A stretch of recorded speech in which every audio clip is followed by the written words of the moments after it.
నమస్కారం. ఈ వీడియోలో 2025 ధనుర్మాసం ముఖ్యమైన తేదీలను తెలుసుకుందాం. ధనుర్మాసం ప్రారంభం డిసెంబర్ 2025 16 మంగళవారం సాయంత్రం 5:30 గంటలకు ప్రారంభం. ఈ రోజు సూర్యుడు ధనుస్సు రాశిలోకి ప్రవేశిస్తాడు. ఇదే ధనుస్ సంక్రాంతి పుణ్యకాలం ఆరంభం.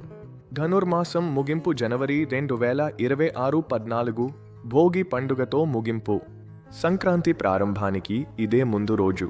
ముక్కోటి ఏకాదశి డిసెంబర్ 2025 30 మంగళవారం. ఏకాదశి ప్రారంభం ఉదయం 7:51 ఏకాదశి ముగింపు డిసెంబర్ 31 ఉదయం 5:01.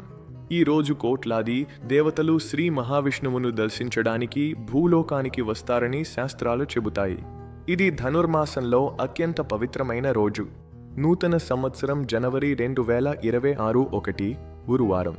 ఈ కాలంలో తిరుప్పావై పారాయణం, విష్ణు అర్చన, జపం, ఉపవాసం చేస్తే అనంతమైన పుణ్యం లభిస్తుంది. ధనుర్మాసం అంటే సూర్యుడు ధనుస్సు రాశిలో ఉండే కాలం. ధనుర్మాసపు పవిత్ర కాలంలో అందరికీ శుభం కలగాలి.